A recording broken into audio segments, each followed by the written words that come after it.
welcome back. So today's recipe is going to be on curry goat. And goat is not one of the meats that I really enjoy. I much prefer duck over goat. Because as a child I didn't really enjoy the taste of goat. But recently I had some curry goat and it was so good. And it made me just change my mind about goat. But now I actually have to feel to eat it. I wouldn't just eat it just so. I have to feel, I have to be in the mood to eat it. So today I felt like eating goat and I said I would film this for you guys because I haven't done a recipe yet. So if you guys want to see how I do it, then keep watching. So I have the goat soaking here in some water and some vinegar. I washed it with flour earlier. Now I have it soaking in some water and vinegar. So I'm going to leave this for about 5 minutes and then I'm going to wash it out clean and then we'll season it up to curry it. So these are the rest of the ingredients you'll need. I'm just going to call it out and then all the exact measurements will be in the description box below. I have some turmeric or saffron, some spicy curry powder, this is duck and goat curry powder, and I have some Taj curry powder as well. This is called hot and spicy duck and goat curry. So if you can't get your hands on this, then just use regular curry powder. My favorite brands would be Curry Herb or Taj Madras curry from Chive. They're both from Chive actually. I have some fresh ground geera roasted, some fresh black massala. This is what my mom grounded for me to bring back to New York. I have some curry leaves or karrapillai leaves, some mathee or fenugreek seeds, a hot pepper, a head of garlic minced, an onion sliced, some scallions or chive as we call it back home, some green seasoning. The recipe for this will be linked in the top right hand corner for you guys.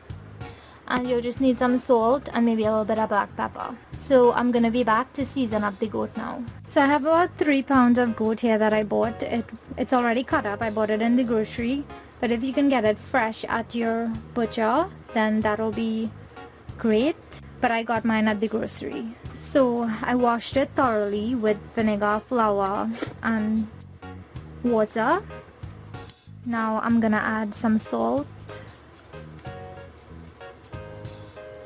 And you may notice that it's in big chunks. This is how I got it because as you cook goat, you'll notice that it's gonna start to fall apart and it's gonna get softer and the meat is gonna kind of fall off the bone. So I don't want to cut it up too small.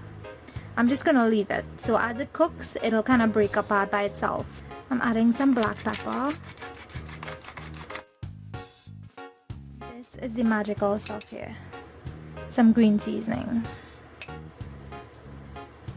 If you need the recipe for this, it's going to be in the description box below and it's also going to be in the little eye in the top right hand corner.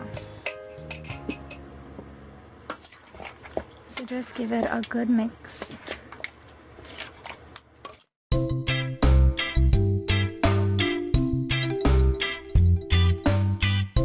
Mix properly now. You can go ahead and cook it right away or you can let it marinate for about an hour. Cover it with some plastic wrap or some foil, put it in the fridge, leave it for an hour and then go ahead and cook it so that all those seasonings can soak up in there, and when you bite into it, it's gonna taste so delicious. But if you have no time, then by all means you can cook it right away. So I'm gonna cook this in 2 pots. First I'm gonna chunky it in here and then I'm gonna put it in the pressure cooker. If you're familiar with goat, you know that goat takes a while to cook, so I'm gonna pressure cook it. So first I'm gonna add some oil to the pot. And the first thing I like to add is the onion. Along with the onion, I'm gonna add the curry leaves and the fenugreek or mathee seeds. So just let it cook for about a minute. So it's been about a minute and a half and the mathee seeds are lightly toasted. I'm gonna add in the pepper and the garlic now.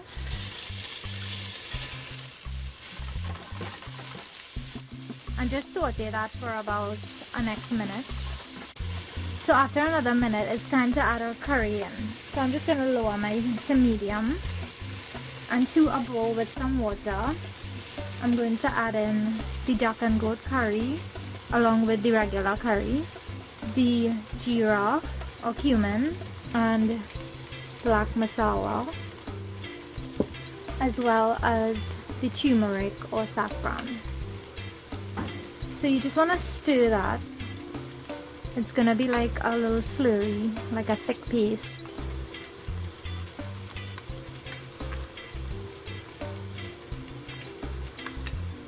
And we're gonna let this fry in the hot oil. So add it to the pot.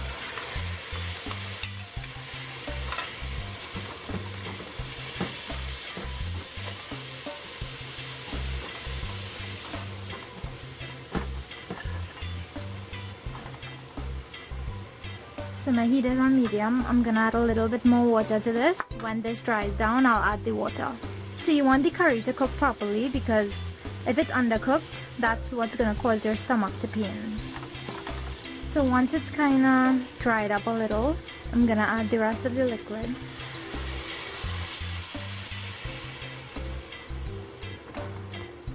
Now let this cook completely, and you want it to get kinda grainy. So let all that liquid dry down, and then we'll add the goat in. So if you notice, the curry is getting very grainy and it's starting to separate from the oil. So now we're gonna add the goat in.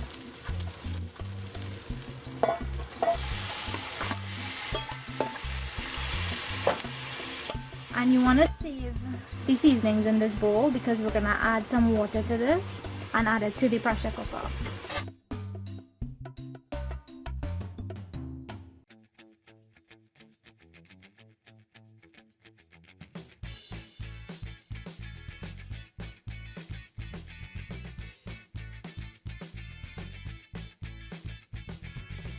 I'm just gonna let this kind of fry for about 5 minutes, and then I'm gonna put it into the pressure cooker and let it pressure cook for the next probably half an hour.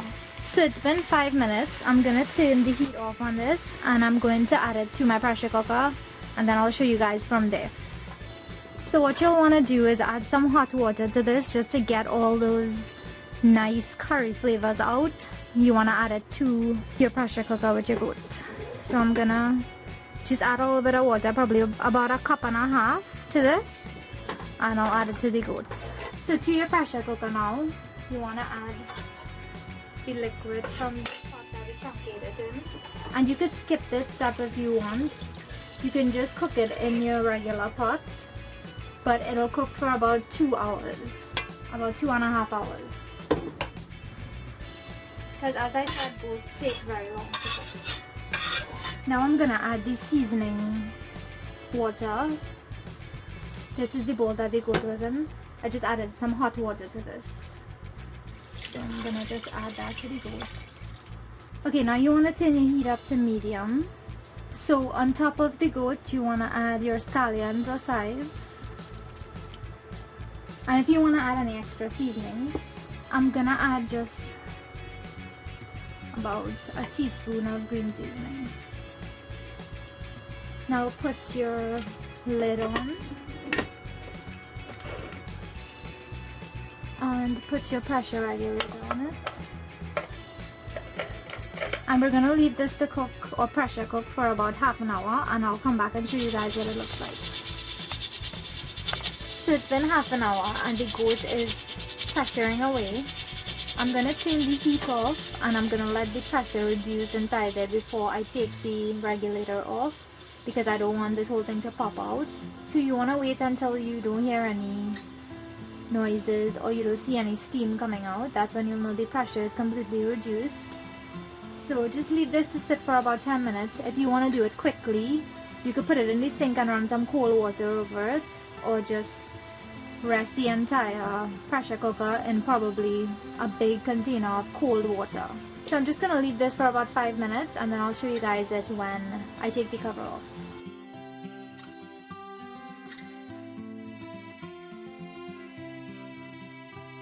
This is the reveal.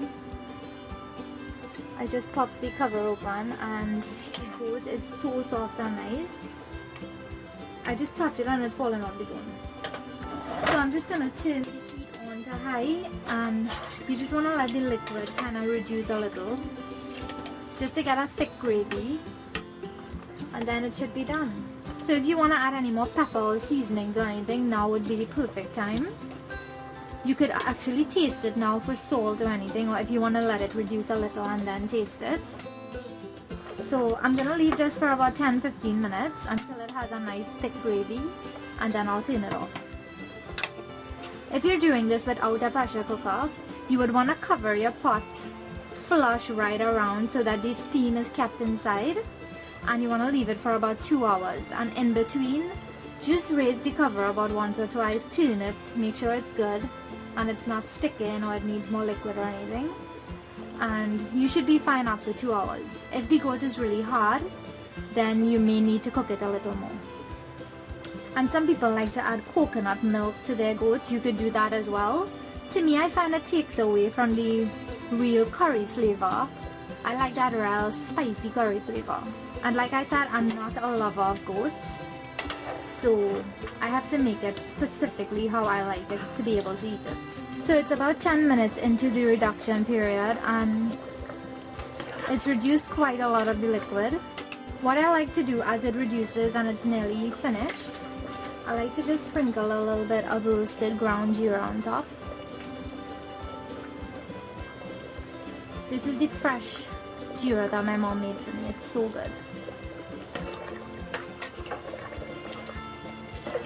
So it's gonna really bring out all the flavors. It's gonna taste really nice. So I'm gonna let it reduce a little more, and then I'll come back and show you guys.